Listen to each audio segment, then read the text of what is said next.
कि जैसे नई जिंदगी मिल गई है हमें आप बाबा, ऐसे मिले हैं हमें आप बाबा, ऐसे मिले हैं कि जैसे नई जिंदगी मिल गई है। वो दिल के सहारे मिले प्राण प्यारे, वो दिल के सहारे मिले प्राण प्यारे, तो बेनूर को रोशनी मिल गई है हमें आप बाबा, ऐसे मिले हैं।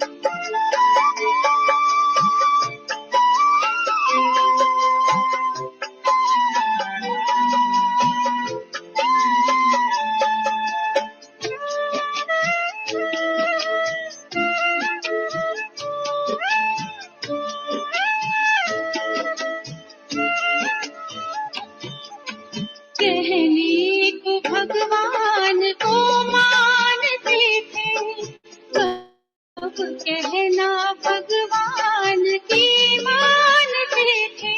चले थे डगर में अंधेरों में गिरते, चले थे डगर में अंधेरों में गिरते, अभी ज्ञान की चांदनी मिल गई है हमें आप बाबा, ऐसे मिले हैं कि जैसे नई जिंदगी मिल गई है हमें आप बाबा, ऐसे मिले हैं।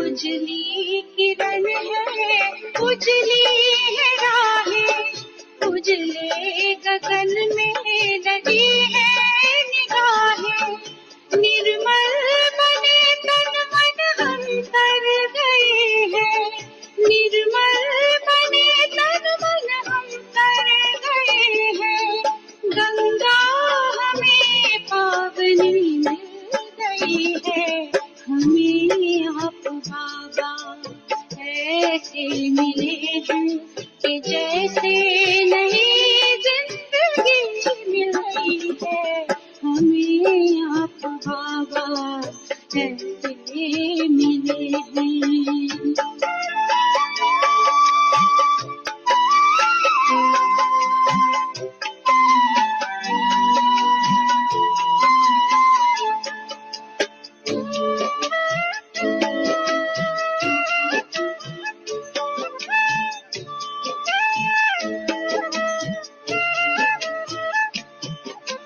मन में प्रभु प्रेम बसने लगा है, जीवन में संगीत सजने लगा है, गाने लगे साथ मिलकर के सारे, गाने लगे साथ मिलकर के सारे, मन भावनी रागिनी मिल गई है हमें आप बाबा, ऐसे मिले हैं हमें आप बाबा, ऐसे मिले हैं कि जैसे नई जिंदगी मिल गई है हमें आप बाबा, ऐसे मिले हैं हमें आप बाबा, ऐसे मिले हैं हमें आप बाबा, ऐसे मिले हैं।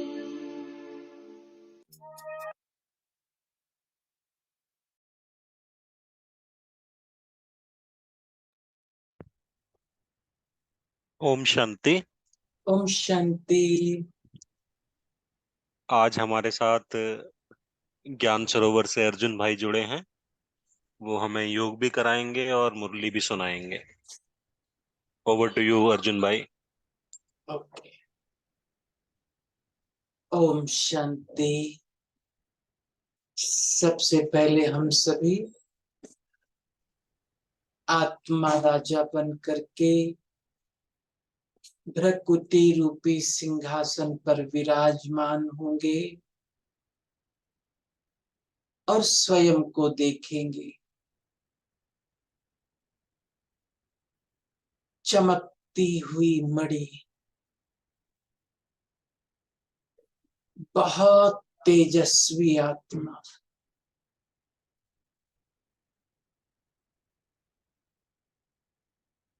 मुझसे चारों ओर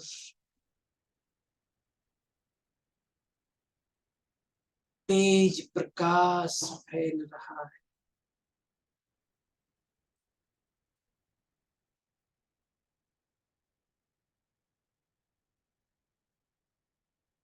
बहुत तेजोमय सितारा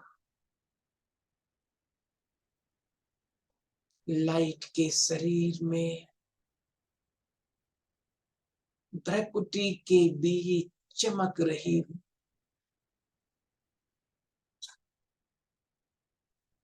अपने चमकते हुए रूप को देखेंगे।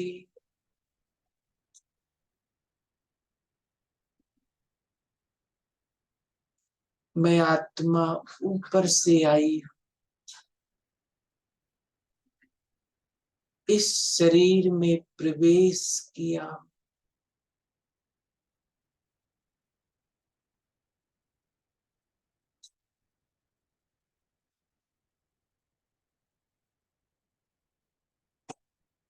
फील करेंगे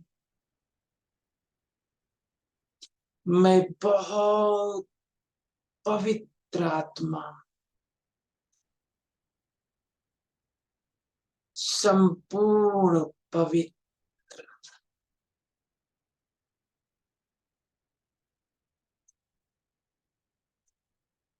परम पवित्र,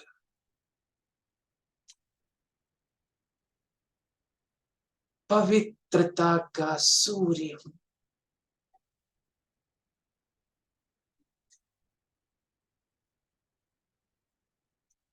मैं सूर्य के समान दमक रहा हूँ।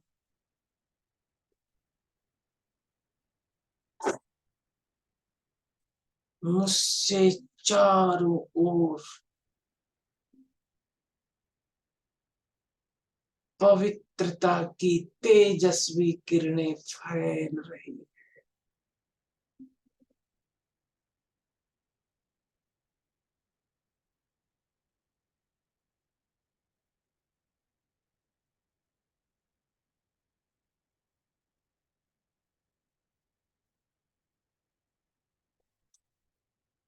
स्वयं को देखेंगे पवित्रता के सागर,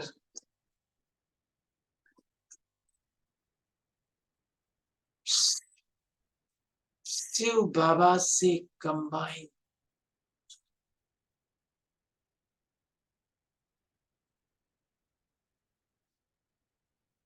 पवित्रता के सागर से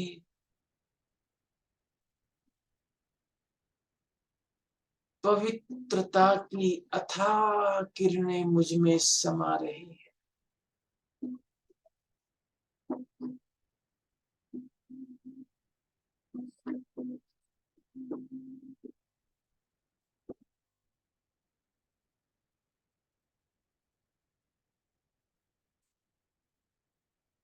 मेरे अंग अंग से प्योर वाइब्रेशंस फैल रहे हैं।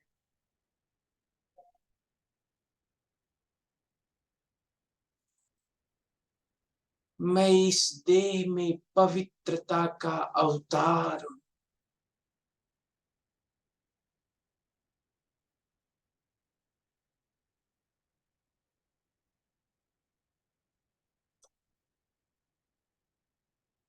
पवित्रता के सूर्य शिव बाबा के सम्मुख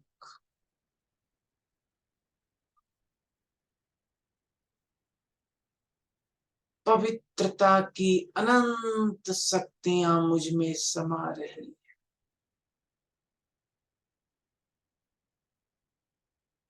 मेरे जन्म जन्मांतर की अपवित्रता जल के खत्म हो रही है।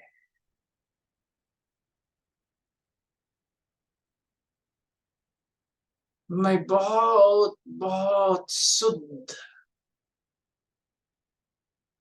निर्मल बनती जा रही।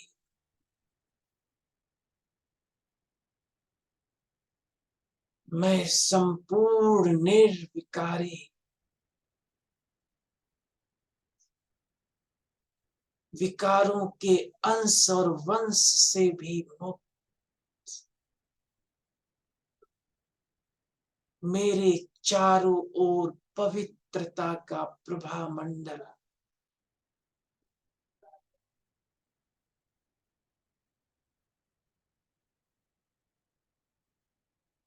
मैं अतीन्द्रिय सुख का अनुभव कर रहा।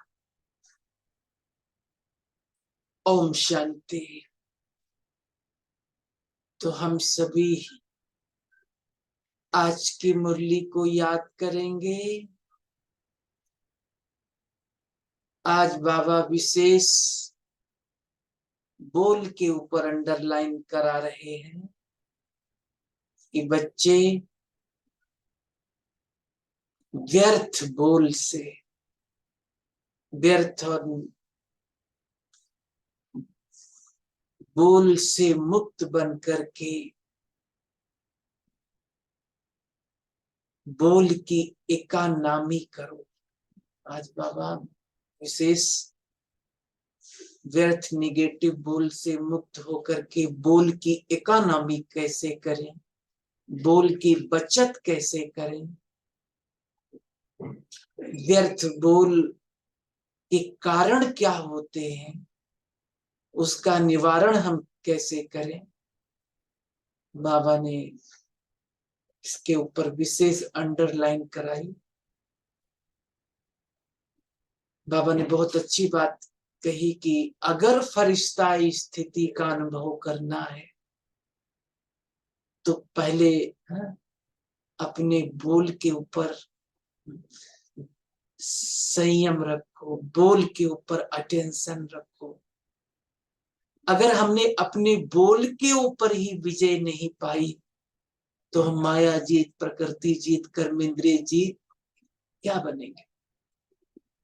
दूसरी बात, आज बाबा विशेष बड़ा सुंदर एक रहस्य बताया, गुह रहस्य, कि जो भविष्य में तख्त नशीन बनते हैं तो तख्त नशीन बनने का आधार क्या है। रॉयल फैमिली में आने, एक है रॉयल फैमिली, लेकिन एक है तख्त नशीन जो गद्दी पर बैठते, जिनको तिलक लगता है, राज तिलक, ताजधारी, तिलकधारी, तख्तधारी। तो उसका आधार क्या है, तख्त नशीन बनने का आधार क्या है। तीसरी बात बाबा ने कहा, विधि पूर्वक पूजा। किन बच्चों की विधि पूर्वक पूजा होती है। तो ये सब सारी बातें आज की मुरली में बाबा ने सुनाया है। तो हम मुरली मंथन तो करेंगे ही, लेकिन मुरली मंथन के साथ हमारा यही लक्ष्य रहता है कि जो बाबा ने कहा है वो हमें प्रैक्टिकल में करना है। तो आज की मुरली से पूरे सप्ताह के लिए प्लान भी बनाएंगे, कुछ होमवर्क भी करेंगे।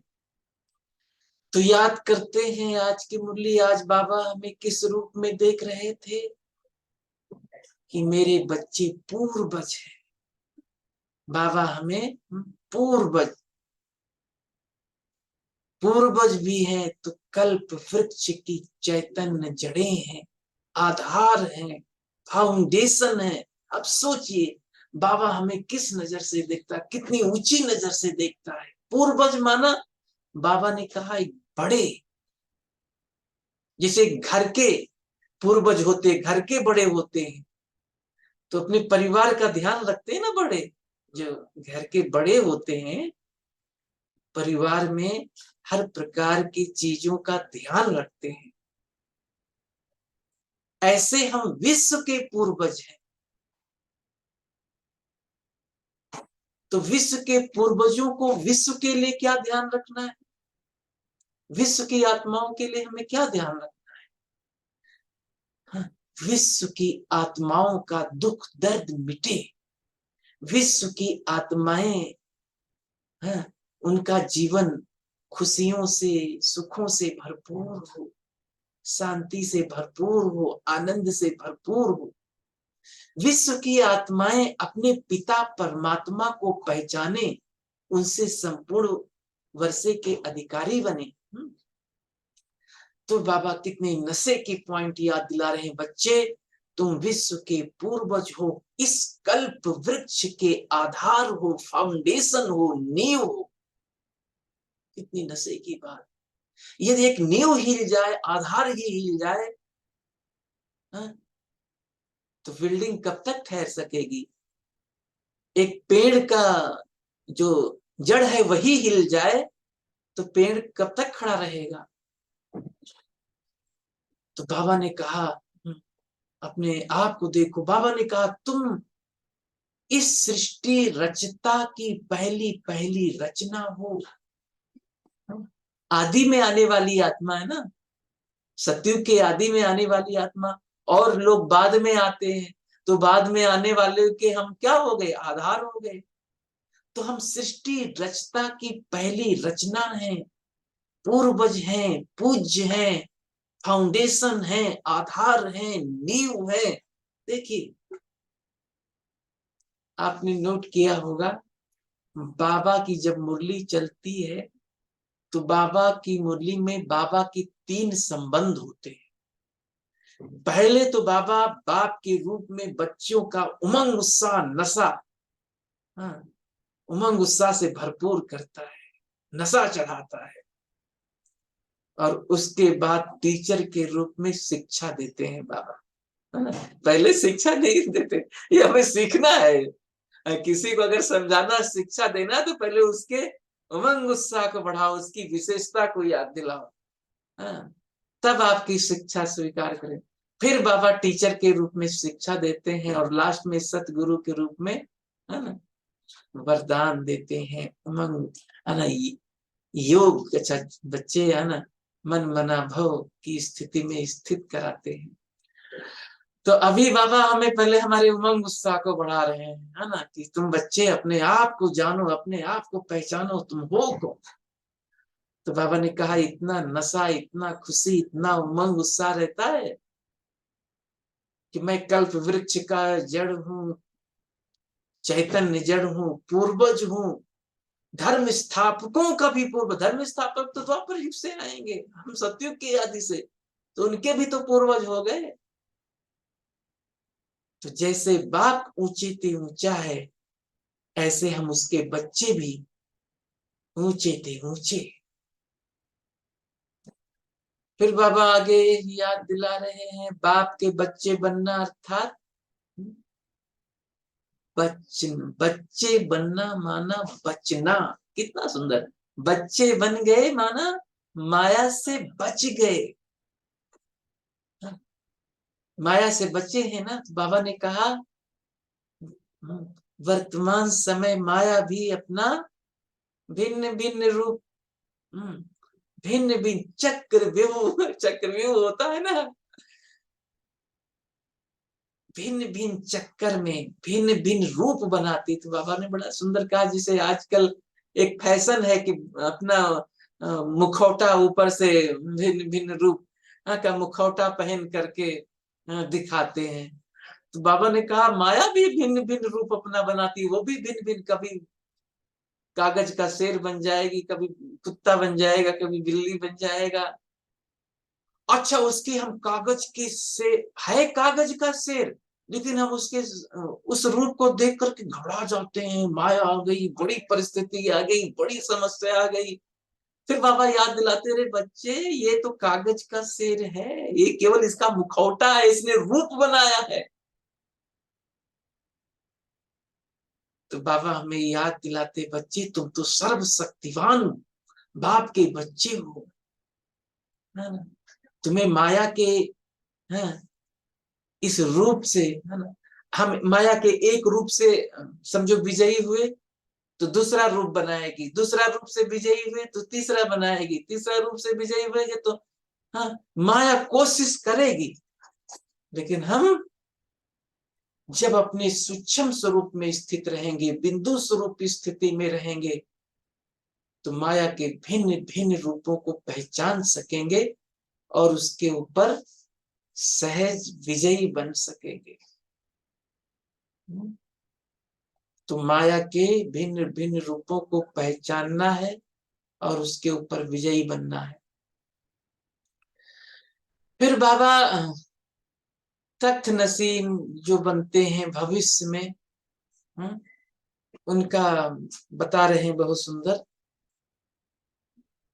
बाबा ने कहा जैसे लक्ष्मी नारायण जो होते हैं गद्दी पर बैठते हैं, तो जितना उनका मान सम्मान उतना उनके परिवार वालों का भी होता है, ऐसा बात नहीं है, लेकिन गद्दी पर बैठने वालों का महत्व तो अपना होता है। जैसे मैं यहाँ पर देखता हूँ, मधुबन में कोई मिनिस्टर गवर्नर आते हैं, है ना, तो गवर्नर की तो मान सम्मान होगा, लेकिन उनके परिवार वाले उनके साथ में होते ना, तो जितना उनको मान सम्मान मिलता है उतना उनके परिवार वालों को भी।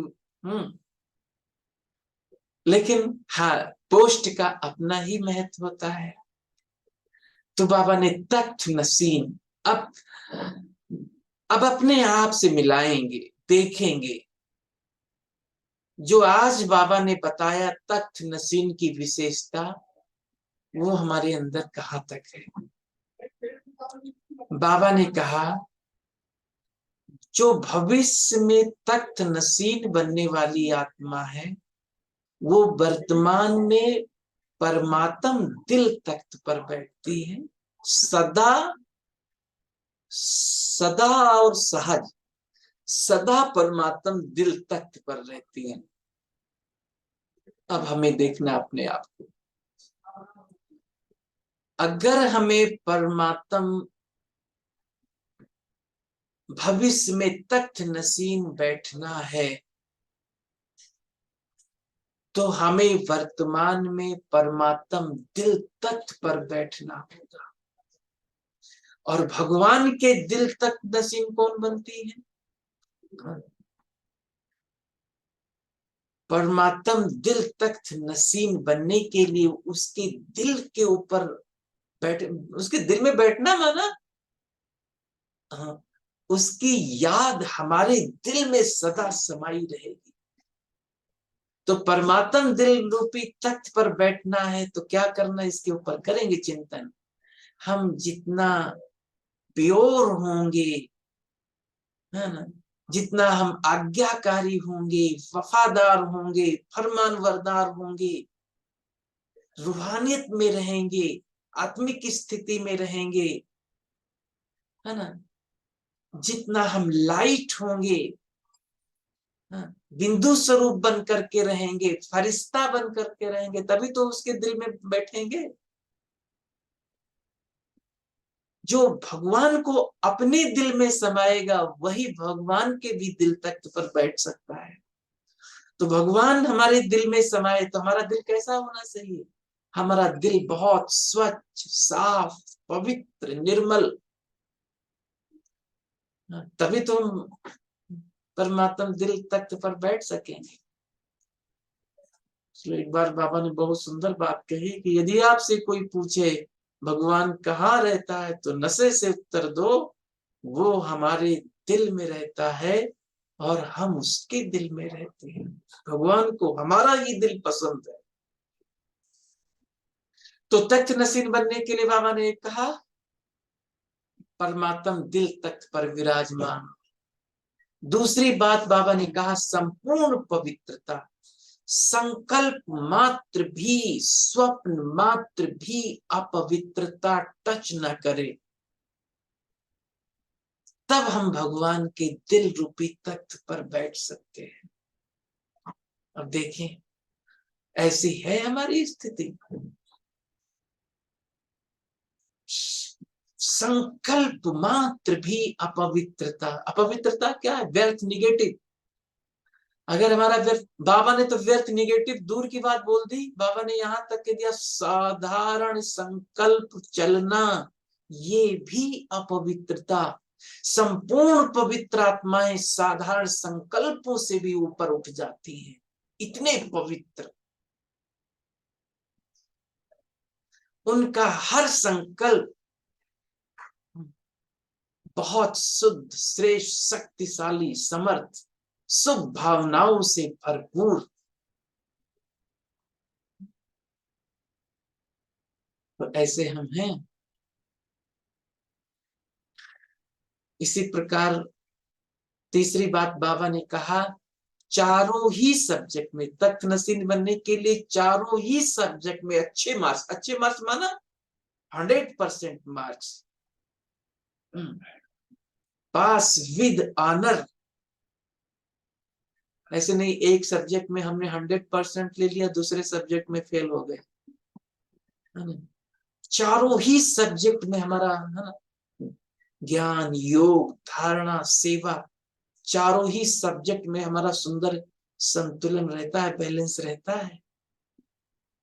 तब कहेंगे पढ़ाई पर ध्यान, तब कहेंगे अच्छी रीति पढ़ना, तब कहेंगे गॉडली स्टूडेंट।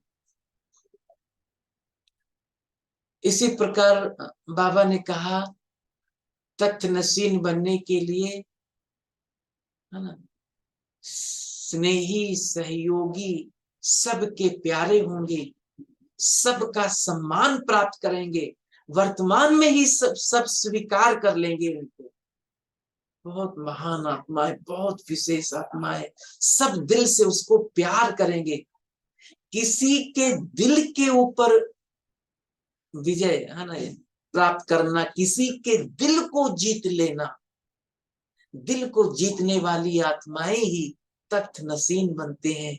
दिलों के ऊपर राज्य करना, किसी के दिल के ऊपर राज्य करना, वो राज्य अधिकारी। तो हमारा ऐसा व्यवहार होगा, इतना सुंदर आचरण होगा, इतना सुंदर व्यक्तित्व होगा, इतने सुंदर हमारे संस्कार होंगे, तभी तो हम सामने वाले के दिल के ऊपर राज्य कर सकेंगे। और बाबा ने कहा अगर इन बातों में थोड़ी थोड़ी कमी आती है तो हम फिर रॉयल फैमिली में आ जाएंगे, लेकिन गद्दी नसीन बनना है, तख्त नसीन बनना है, तो ये सारी बातें चेक करनी है कि परमात्मा दिल तक नसीन कहाँ तक बन के रहते हैं, संपूर्ण पवित्रता कहाँ तक आई है, हाँ, और हम पास विद ऑनर कहाँ तक बने हुए हैं चारों सब्जेक्ट में, और सबके सहयोगी, हाँ, स्नेही, सहयोगी, सम्मानधारी कहाँ तक है। फिर आगे बाबा ने कहा कई बच्चे कहते हैं कहाँ तक, है ना, मरेंगे, कहाँ तक झुकेंगे, कहाँ तक सुनेंगे, है ना। मैं राइट हूं, सामने वाला रॉन्ग है, मैं सही हूं, सामने वाला गलत है, और हमें ही बोला जा रहा है तो कि तुम ही गलत हो, जबकि मैं राइट हूं, मैं सही हूं, और हमारे ऊपर ही कोई उंगली उठावे तो संकल्प तो चलेगा ना। लेकिन बाबा ने कहा संकल्प नहीं चलाना है। हम कहां तक सुनते रहेंगे, कहां तक झुकते रहेंगे, कहां तक सहन करते रहेंगे। आज बाबा ने क्या कहा, सहन करना नहीं है, हाँ, मजबूरी से नहीं सहन करना है, खुशी खुशी से, मोहब्बत से, प्यार में। आप ये सोचो सहन करने की आज्ञा किसने दी, मैं भगवान की आज्ञा का पालन कर रहा हूं, मैं परमात्मा आज्ञा का पालन कर रहा हूं, नहीं तो इसको तो मजा चखा सकता था लेकिन भगवान की आज्ञा है इसलिए मैं कुछ नहीं बोल रहा हूं, तब खुशी होगी। नहीं तो बड़ा आना, और कहाँ तक सहन करेंगे, कहाँ तक झुकते रहेंगे, कहाँ तक, है ना, फिर ऐसे संकल्प चलते रहेंगे।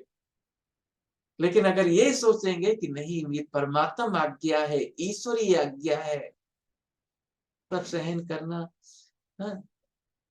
तो बाबा ने कहा ये नहीं सोचो कहाँ तक मरेंगे, कहाँ तक झुकेंगे, ये मरना मरना नहीं, ये जीना है, परमात्मा दिल में जीना है, स्वर्ग का राज्य भाग लेना है। हाँ, बाबा ने कहा कि दुनिया में कहावत है कि मरने से स्वर्ग मिलता है, मरने के बाद स्वर्ग जाते हैं। तो बाबा ने कहा वो स्वर्ग मिले नहीं मिले तो है ना, वो तो कोई भरोसा नहीं, लेकिन हाँ यहाँ आप संगम युग पर जो श्रीमत पर चलेगा तो उसको जरूर स्वर्ग मिलेगा। तो झुकना नहीं, ये सामने वाले को झुकाना। फल से लदा हुआ वृक्ष सदा झुका रहता है, और जब फल नहीं होता है तो वही वृक्ष है ना। तो हम जिसके अंदर सद्गुण है, जो भरपूर आत्मा है, जो नम्र चित है, निर्माण चित है, सरल चित है, वास्तव में जो बड़ा है वो झुकता है। जो आप देखो जिनका नाम हम इतिहास में पढ़ते हैं, याद करते हैं,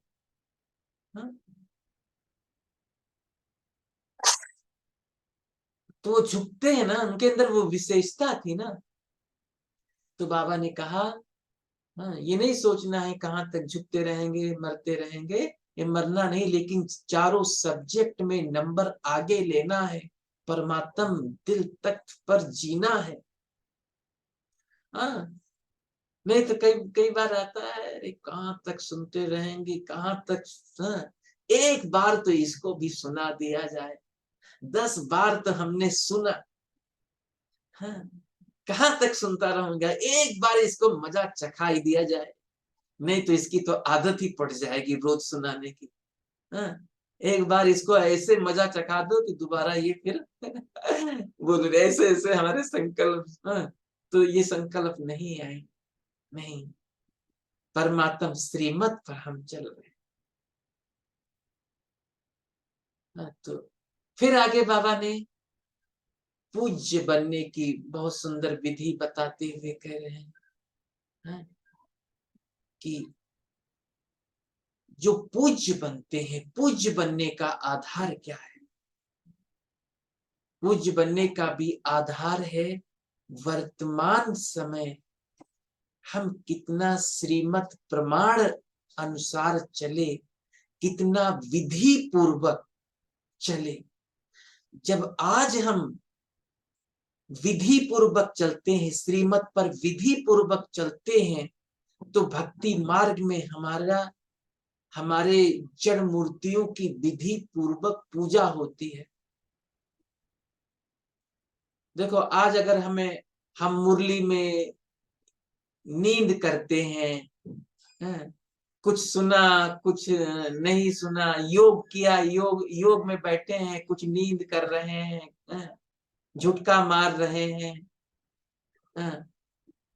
व्यर्थ संकल्प चला रहे हैं, तो ये काम चलाऊ हुआ ना। चलो बैठ जाते हैं, नियम है बैठ जाते हैं, लेकिन काम चलाओ, विधि पूर्वक योग में नहीं बैठे, विधि पूर्वक हमने मुरली नहीं सुनी, तो हमारी पूजा भी कैसे होगी? आज बाबा ने कहा जो विधि पूर्वक मुरली नहीं सुनता है, विधि पूर्वक योग नहीं करता है, योग में नींद करता है, उबासी लेता है, झुटका मारता है, फिर संकल्प चलाता है, तो बाबा का बच्चा बना है। पूज्य तो पूजा उसकी भी होगी, लेकिन कैसे पूजा होगी? वो है ना, शालिग्राम बहुत सारे बना देंगे और पाइप से, दूर से पाइप से ही पानी उनके ऊपर डाल दिया जाएगा, है ना। एक होता है जिनके ऊपर लोटी से जल चढ़ाया जाता है, और एक होता दूर से ही। इतने शालिग्रामों के ऊपर कैसे लोटा से जल चढ़ाएंगे? पाइप से ही उनको धुलाई कर दिया जाता है, हो गया इनका स्नान। और कटोरी में अक्षत लेकर दूर से ही छिड़क दिया जाता है, बस तुम्हारा तिलक भी लग गया। दूर से ही उसके ऊपर अक्षत छिड़क दिए तो हो गया तिलक। तो हम ऐसे तो नहीं है ना, तो हम बाबा के बच्चे, विधि पूर्वक बाबा की याद में रहने वाले, और विधि पूर्वक पूजनीय बनने वाले। हम बाबा ने कहा तुम हर कर्म बाबा की याद में करोगे तो तुम्हारे हर कर्मों की पूजा होगी, हर कर्म यादगार बन जाए। फिर आगे बाबा ने कहा हाँ, क्योंकि आज की मुरली विशेष थी हाँ बोल के ऊपर, तो बाबा बोल के ऊपर अटेंशन खिंचवा रहे हैं कि बोल हमारे कैसे होने चाहिए कैसे नहीं। कई बार बाबा ने कहा बच्चे हंसी मजाक में हाँ किसी को ऐसे शब्द बोल देते हैं कि सामने वाले के दिल को लग जाता है। हमने बोल दिया अरे तुम तो पागल है, बेसमझ कहीं का, पागल कहीं का। चलो हमने कहा हमने मजाक किया, तो बाबा ने कहा बाबा की छुट्टी है क्या, ये श्रीमत है ऐसे मजाक करो, किसी को पागल शब्द बोल देना। और जो पागल हम बोल देते हैं ना, सुनने वाले के अंदर वो चुभ जाता है, वो भूलता नहीं है। मुरली की पॉइंट तो भूल जाएगी है ना, बाबा के समान वो भूल जाएंगे, लेकिन वो पागल शब्द उसके अंदर समा जाएगा। इसने मुझे पागल बोला, 4 लोगों के बीच में बोला, है ना, उसका मंथन चलता रहता है, बदले की भावना आ जाती है। तो बाबा ने कहा अगर मजाक करना है तो मजाक भी ज्ञान युक्त करो, योग युक्त करो। ऐसा मजाक ना हो कि किसी के दिल को ठेस पहुंचे, किसी के दिल को लग जाए, हाँ, आपसे दुश्मनी कर ले, मजाक में कड़वापन न समाया हुआ हो। फिर बाबा बोल के ऊपर अंडरलाइन कराते हुए कहा कि बोल है ना अपशब्द, है ना, अपशब्द बोलना, जोर से बोलना, व्यर्थ बोलना, ये सब समाप्त करो। ये ब्राह्मण कुल की डिक्शनरी में नहीं होना चाहिए। और बाबा ने कहा कई लोग ना जोर से बोलते हैं, जब उनको समझाओ भाई जोर से नहीं बोलो, तो कहते हैं नहीं मैं जोर से नहीं बोल रहा हूं, मेरी आवाज ही ऐसी है। तो बाबा ने कहा तुम आवाज ही ऐसी है तो अपने आवाज पर ही विजय नहीं प्राप्त कर सकते, बोल के ऊपर विजय नहीं प्राप्त कर सकते, बोल को तुम धीमा नहीं कर सकते, अपने आवाज को धीमा नहीं कर सकते, अपने बोल के ऊपर कंट्रोल नहीं कर सकते, तो तुम विश्व के ऊपर क्या कंट्रोल करोगे। जिसका अपने बोल के ऊपर ही कंट्रोल नहीं, वो विश्व के ऊपर क्या राज्य करेगा, विश्व के ऊपर क्या कंट्रोल करेगा। तो हमें क्या करना है, बोल के ऊपर अंडरलाइन। और बाबा ने कहा जो तेज बोलते हैं ना, तेज बोलने वाले को पता भी नहीं चलता है? और जो आजू बाजू कोई निकला कोई देखा, देखने वाले को लगेगा ये तो भाई झगड़ रहा है क्या है? वो तो देखेगा ये तो है ना, उसको क्या पता ये तेज तेज से बोल रहा माना झगड़ रहा है। तो बाबा ने कहा सामने वाले को थोड़ी पता चलेगा कि तुम तेज से बातें कर रहे हो, वो तो ये देखेगा तो कहेगा अरे ये तो ओम शांति वाले, शांति का पाठ पढ़ाने वाले, ये तो झगड़ रहे हैं। तो बाबा ने कहा अगर ये समझा तो डिससर्विस हुई ना। तो बोल तेज बोल नहीं बोलो, ऐसे बोल नहीं बोलो कि दूसरे को लग जाए। बाबा ने कहा बोल की एकानामी करो। कितने सुंदर बाबा ने कहा जो शब्द 4 शब्दों में काम चल सकता है उसके लिए है ना 12-15 शब्दों का प्रयोग नहीं करो। बाबा ने कहा तुम सतगुरु बाप के बच्चे, मास्टर सतगुरु हो, तुम्हारे बोल वरदानी होने चाहिए, श्राप देने वाले नहीं। हाँ, कई बार हम, और तो छोड़ दो, हम श्राप भी देना चालू कर देते, तुम्हारा ये हो जाए, तुम्हारा वो हो जाए। तो बाबा ने कहा तुम श्राप, श्राप, हाँ, श्राप कौन देता है? श्राप देने वाले तुम्हारे बोल नहीं, तुम सतगुरु, सतगुरु के एक एक बोल वरदानी, बाप के बोल वरदानी और बच्चे के बोल श्रापित करने वाले। शोभा देता है। तो बाबा यही कहते, बच्चे तुम्हारे एक एक बोल वरदानी हो, श्रापित करने वाले नहीं हो, दुख देने वाले नहीं हो, सुख देने वाले हो, उमंग उत्साह बढ़ाने वाले हो, शक्ति भरने वाले हो, एक एक बोल महावाक्य हो। हाँ, लोग सोचे कि ये कुछ बोले और हम सुने, ऐसे हमारे बोल हो। तो बोल के ऊपर अटेंशन बाबा यही चाहते हैं अपने, और ना व्यर्थ सुनना, ना व्यर्थ। है ना, पिछले अव्यक्त मुरली में बाबा ने एक बार कहा था ना, अगर किसी ने व्यर्थ सुनाया और आपने सुन लिया, है, तो दोबारा किसके पास आएगा? आपके ही पास आएगा। बड़े प्यार से सुना था। तो बाबा ने कहा व्यर्थ, हाँ, ये बोल क्या है? ये किचड़ा है। किचड़ा कहाँ डाला जाता है? डस्टबिन में। तो उसके लिए आप क्या बन गए? डस्टबिन का डिब्बा। जब भी उसके पास इधर उधर का इकट्ठा होगा, लाकर आपके ऊपर डाल जाएगा, क्योंकि आपने एक बार सुन लिया है बड़े प्यार से। तो हमें व्यर्थ बोल से अपने आप को, तो इस सप्ताह के लिए हमें जो बाबा ने कहा बोल की एकानामी करो, तो एकानामी करने के लिए कुछ हम आपको पॉइंट्स देते हैं। पहली बात, जब भी आप बोलो तो सोचो ये आवश्यक है?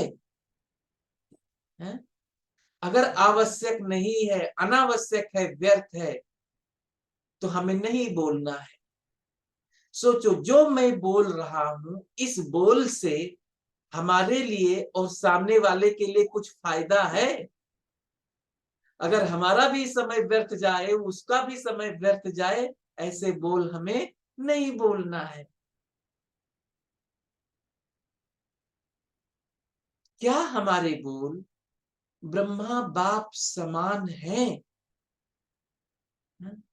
हमें ब्रह्मा बाबा समान बनना है, तो हमारे बोल ब्रह्मा बाप समान है। यदि नहीं, तो हमें नहीं बोलना है। अब हमें केवल वही बोलना है जो बाबा ने बोलने के लिए कहा है। जब कहा जाता है ज्ञान सुनाओ, तो हम कहते हैं हमारा मुख ही नहीं खुलता है, और व्यर्थ बात सुनाने में मुख खुल जाता है, उसमें हम घंटों बोलते हैं, उसमें पता नहीं चलता है। और ज्ञान की बातें सुनाने में कहते मुख ही नहीं खुलता है। तो हमें अपने आप को व्यर्थ से पूरी तरह मुक्त, और फिर बाबा ने कहा जब व्यर्थ से मुक्त बनेंगे, व्यर्थ बोल से मुक्त बनेंगे, तब फरिश्ता स्थिति का सुंदर अनुभव कर सकेंगे। हम सब चाहते ना कि फरिश्ता स्थिति का अनुभव करें, अव्यक्त स्थिति का अनुभव करें। तो फरिश्ता स्थिति का सुंदर अनुभव करना है, तो पहले जो ये व्यर्थ बोल की आदत है, इससे अपने आप को मुक्त करना है।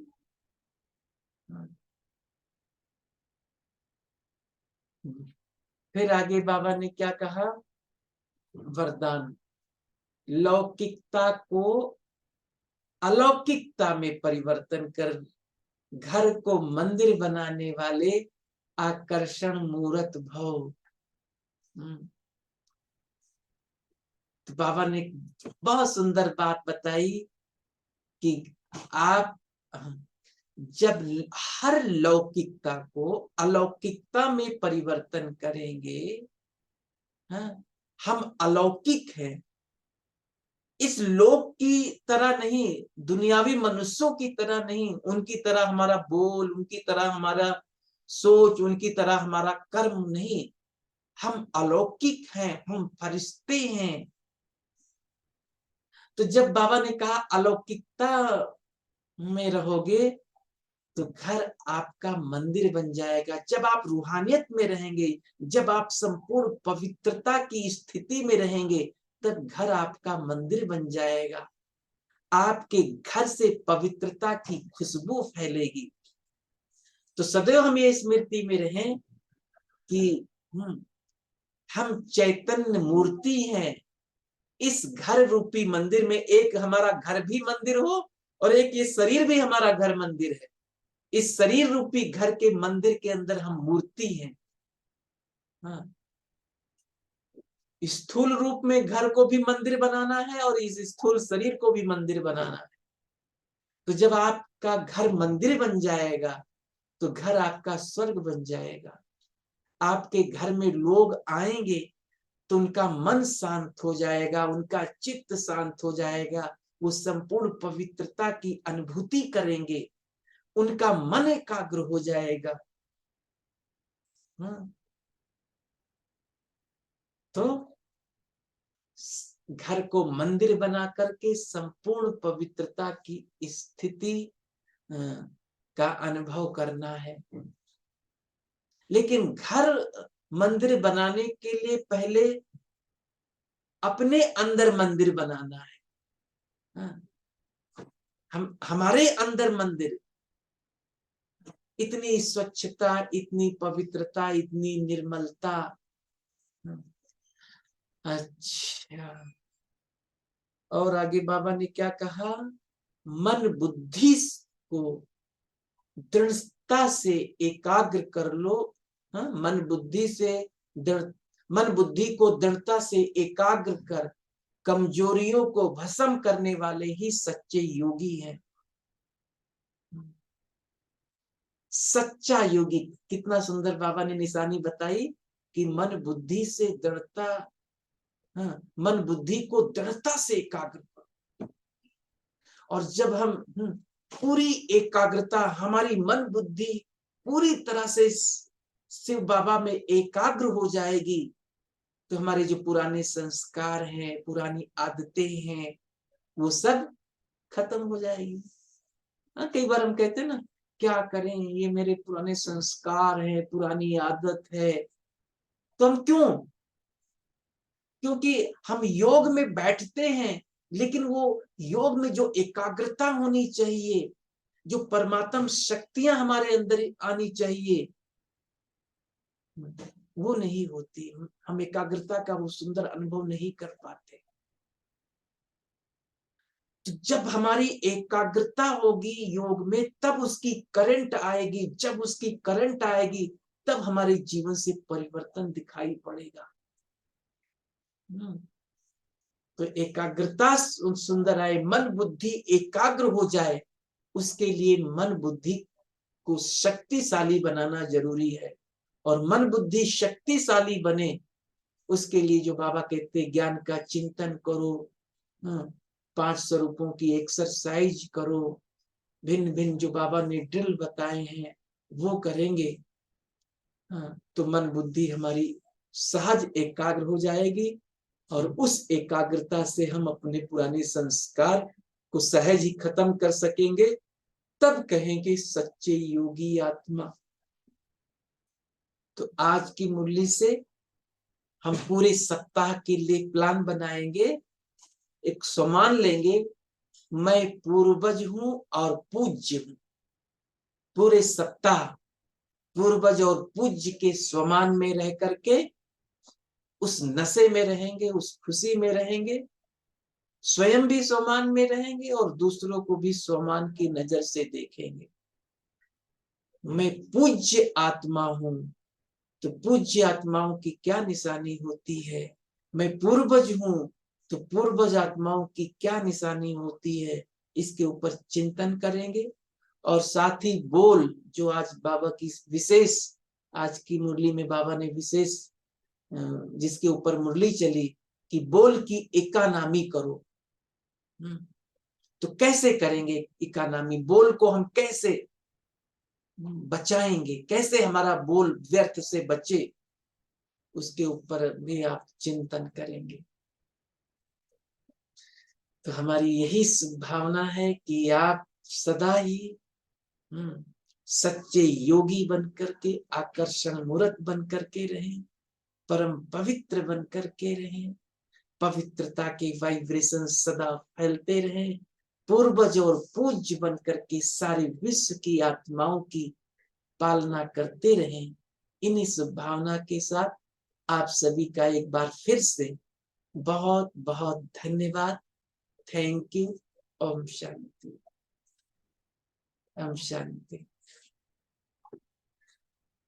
तो यदि किसी को कोई प्रश्न ओम हो शांति। तो पूछ सकते हैं। शुक्रिया और नहीं, बाबा। ओम शांति। ओम ओम शांति। शांति भाई जी। ओम शांति।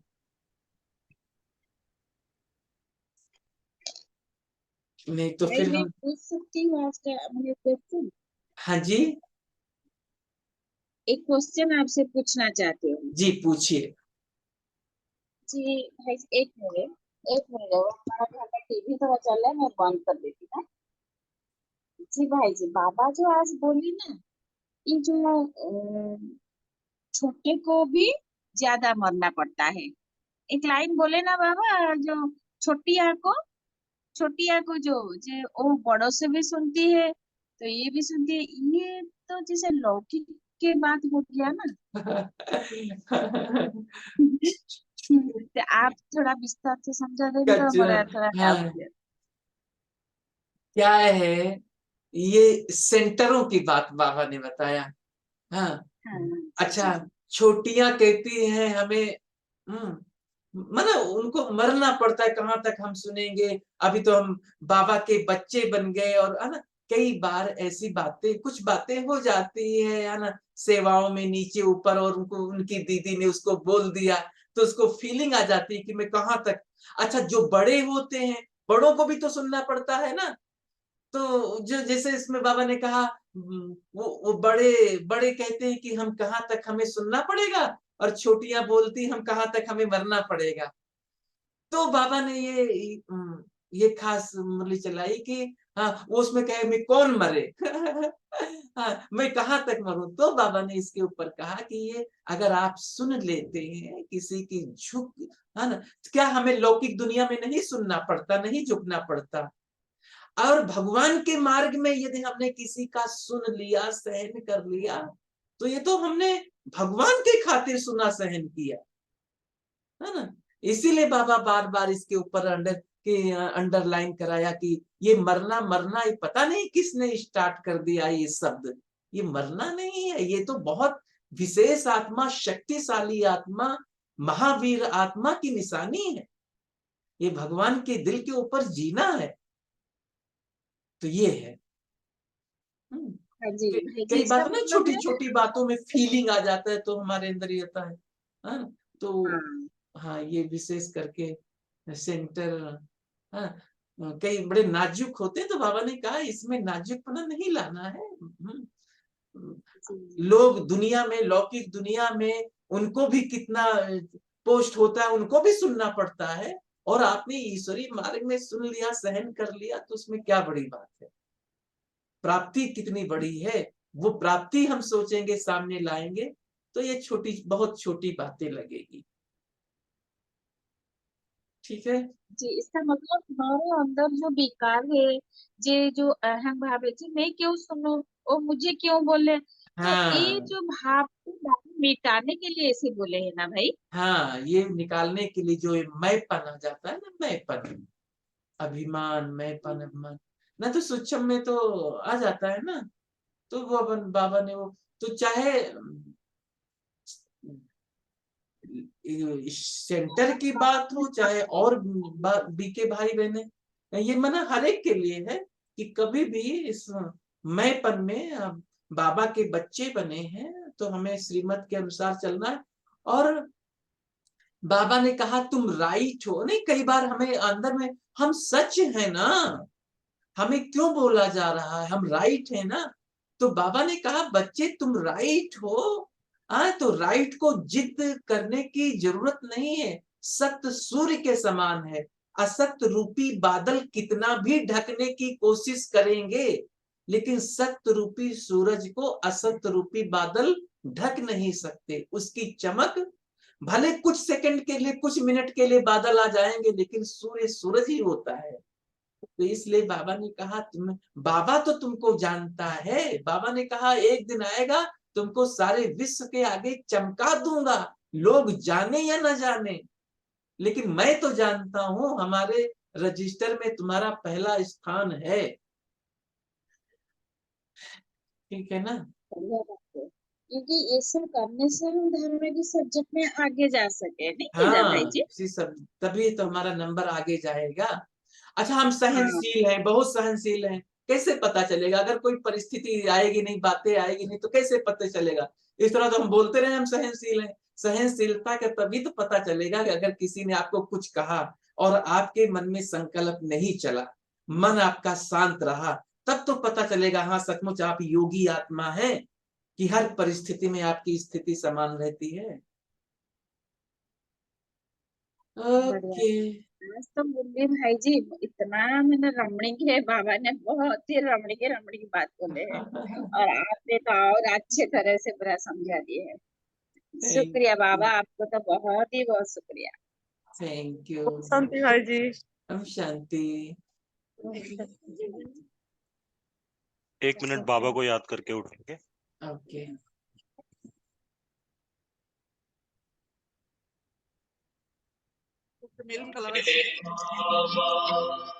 प्यारे बाबा, शिव बाबा, बाबा मेरे बाबा, बाबा मेरे प्यारे बच्चे। আমাকে তো বলে উঠতে না, এবার তারপর আমি জানি না। ज्योतिर्बिंदु गुणों के सिंधु, ज्योतिर्बिंदु गुणों के सिंधु, ज्योतिर्बिंदु गुणों के सिंधु, ज्योतिर्बिंदु गुणों के सिंधु, तेरी याद में सुख है घने रे, मेरे बाबा, बाबा मेरे बाबा।